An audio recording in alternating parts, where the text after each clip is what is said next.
আজকের প্রোগ্রামে আপনাদের জন্য থাকছে অ্যাকাউন্টিং এর লেজার বা খতিয়ান হিসাব কি, খতিয়ান হিসাবের কাঠামো বা স্ট্রাকচার কিরকম, খতিয়ান হিসাব তৈরির কৌশল, উদাহরণের মাধ্যমে খতিয়ান হিসাব লিপিবদ্ধ করা।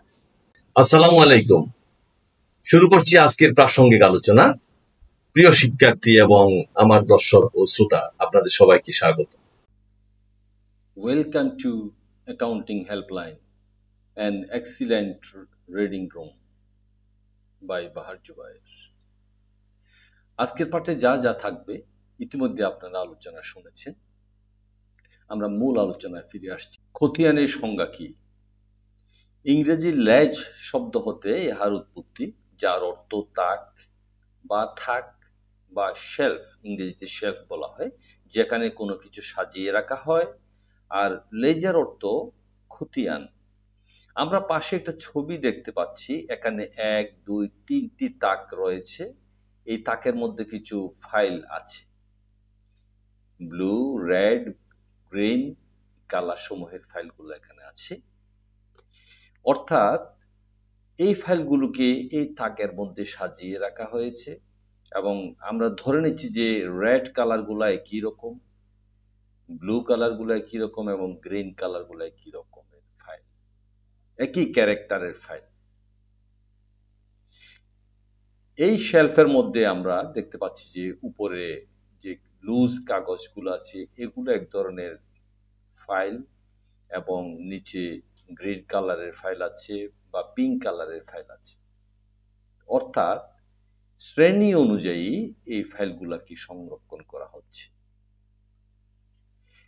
এখানে কিছু বই আমরা দেখতে পাচ্ছি। এই বইগুলোকে যদি আমরা কালার অনুযায়ী সেপারেট করি তাহলে দেখতে পাই রেড কালার গুলা এক জায়গায় যাচ্ছে, ব্লু কালার গুলা এক জায়গায় যাচ্ছে এবং ইয়েলোটা এক জায়গায় আছে। এই 3 ধরনের শ্রেণী আমরা এখানে পেলাম।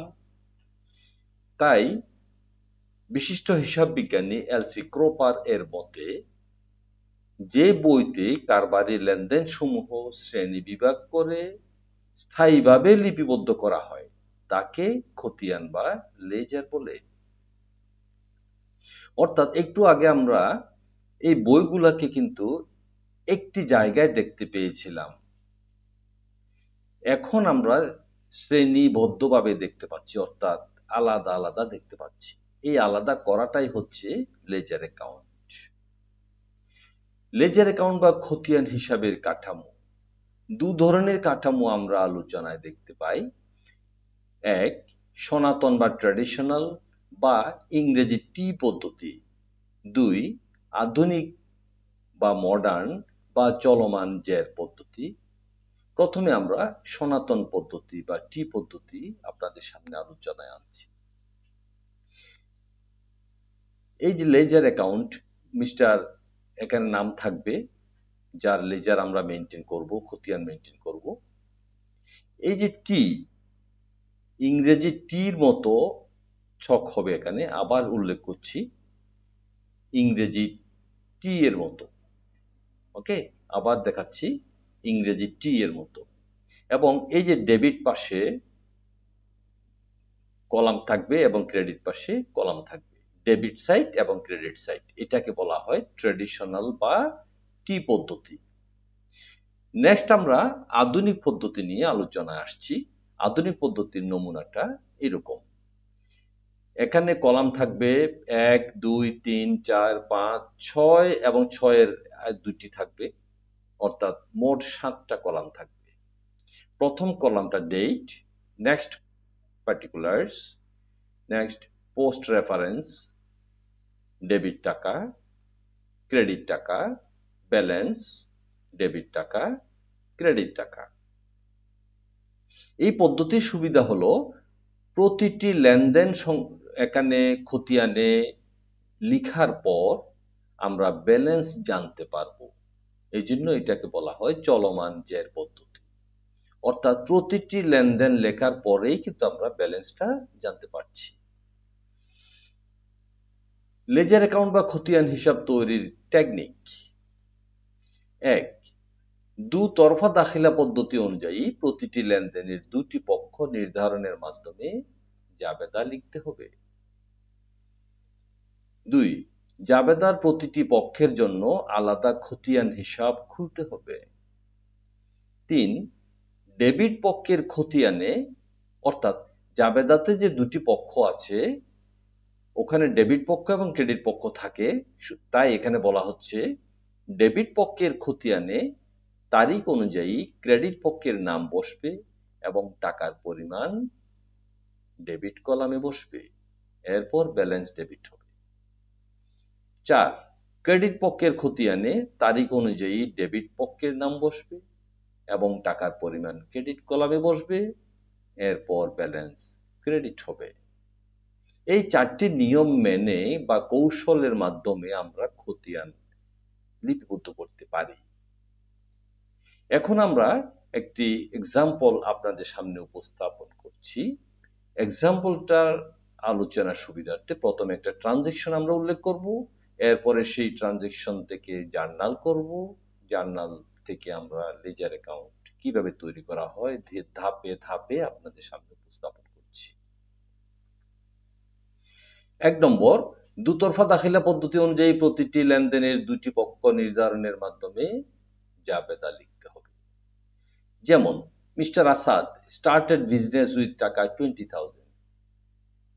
আসাদ সাহেব ব্যবসা শুরু করলেন 20,000 টাকা দিয়ে, সুতরাং এখানে দুটি পক্ষ ক্যাশ বা অ্যাসেট বেড়েছে এবং ক্যাপিটাল বা ওনার্স ইকুইটি বেড়েছে।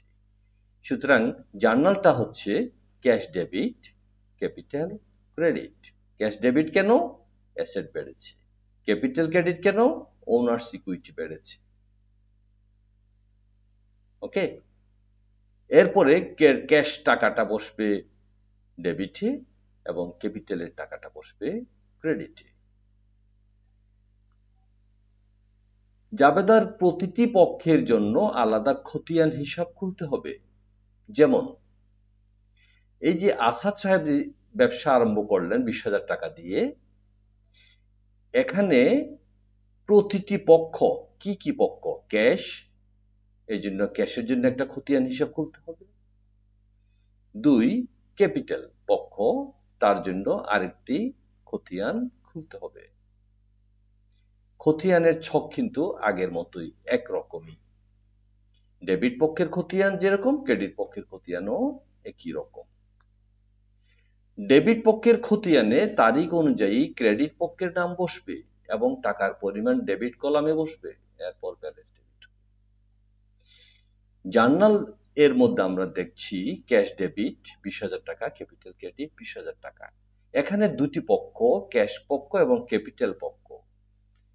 নিয়মের মধ্যে বা কৌশলের মধ্যে বলা হচ্ছে ডেবিট পক্ষের খতিয়ানে, অর্থাৎ ক্যাশ পক্ষের খতিয়ানে, এই যে ক্যাশ পক্ষের খতিয়ানে তারিখ অনুযায়ী ক্রেডিট পক্ষের নাম বসবে। ক্রেডিট পক্ষের নাম ক্যাপিটাল, সুতরাং এখানে বসবে ক্যাশের পার্টিকুলার্স এর মধ্যে বসবে ক্যাপিটাল এবং টাকার পরিমাণ ডেবিট কলামে বসবে, টাকার পরিমাণটা ডেবিট কলামে বসবে। ওকে, এরপর ব্যালেন্স ডেবিট হবে, যেহেতু আগের কোনো ব্যালেন্স ছিল না। নেক্সট, ক্রেডিট পক্ষের খতিয়ানে তারিখ অনুযায়ী ডেবিট পক্ষের নাম বসবে এবং টাকার পরিমাণ ক্রেডিট কলামে বসবে। আবারও আমরা জাবেদায় দেখতে পাচ্ছি ক্যাশ আর ক্যাপিটাল দুটি পক্ষ আছে। এখানে ক্রেডিট পক্ষের খতিয়ান যদি আমরা করি, অর্থাৎ ক্যাপিটাল খতিয়ান যদি আমরা করি, ক্যাপিটালের বিপরীতে নাম আছে ক্যাশ, সুতরাং ক্যাশ বসবে ক্যাপিটাল খতিয়ানে, টাকা বসবে ক্রেডিট কলামে এবং ব্যালেন্স হবে ক্রেডিট। ওকে, বুঝার সুবিধার্থে আমরা আরো একটি উদাহরণ আপনাদের সামনে দেখাচ্ছি। যেমন সাপ্লাইজ পারচেজড ফর টাকা 3,000 অন ক্রেডিট। সাপ্লাই কেনা হলো 3,000 টাকার বাকিতে। পক্ষ দুটি হচ্ছে, একটা সাপ্লাইজ অ্যাসেট বেড়েছে ডেবিট, যেহেতু আমি টাকা দিই নাই ক্রেডিটে কিনেছি, সুতরাং অ্যাকাউন্টস পেয়েবল লায়াবিলিটি বেড়েছে ক্রেডিট। জার্নাল হবে supplies debit, accounts payable credit. এই জার্নাল থেকে আমরা আবারও দুইটি খতিয়ান তৈরি করব। প্রথমে আলাদা আলাদা খতিয়ান হিসাব খুলতে হবে। আমরা সাপ্লাইসের জন্য একটা খতিয়ান খুললাম এবং অ্যাকাউন্টস পেয়েবলের জন্য আরো একটি খতিয়ান খুললাম। নেক্সট, জার্নালের থেকে ডেবিট পক্ষের খতিয়ানে অর্থাৎ সাপ্লাইসের খতিয়ানে, এই সাপ্লাইস অ্যাকাউন্ট এখানে আসবে। সাপ্লাইসের খতিয়ানে বিপরীত নাম অর্থাৎ অ্যাকাউন্টস পেয়েবলটা বসবে এবং টাকা বসবে ডেবিট কলামে, ব্যালেন্স হবে ডেবিট।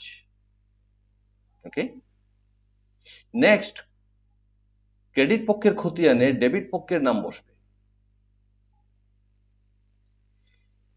এই যে আমরা জাবেদার মধ্যে দেখতে পাচ্ছি যে সাপ্লাইস আছে ডেবিট, অ্যাকাউন্টস পেয়েবল আছে ক্রেডিট। ক্রেডিট পক্ষের খতিয়ানে ডেবিট পক্ষের নাম বসবে, সাপ্লাইস বসবে এবং টাকা হবে ক্রেডিট কলামে, ব্যালেন্স হবে ক্রেডিট কলামে। এই পর্যন্ত আজকে আমরা আলোচনা করলাম। প্রিয় শিক্ষার্থী এবং আমার দর্শক শ্রোতা, এতক্ষণ আমরা যা আলোচনা করলাম, ট্রানজেকশন থেকে জার্নাল তৈরি করা, জার্নাল থেকে লেজার অ্যাকাউন্ট তৈরি করা, আমরা দুইটি উদাহরণের মাধ্যমে পূর্ণাঙ্গভাবে ধাপে ধাপে বোঝানোর চেষ্টা করেছি। আশা করি আপনারা বুঝতে পেরেছেন। যদি আপনাদের ভালো লাগে তাহলে আমাদের এই ভিডিও শেয়ার করবেন, কমেন্ট লিখবেন এবং সাবস্ক্রাইব করবেন। যারা ভবিষ্যতে শুনতে চায়, দেখতে চায় এই ভিডিও, তাদের জন্য দয়া করে ভিডিওটা শেয়ার করবেন। আজকের ক্লাসে উপস্থিত থাকার জন্য বা আমাদের এই ক্লাসে অংশগ্রহণ করার জন্য সবাইকে আবারও ধন্যবাদ জানাচ্ছি। আল্লাহ হাফেজ।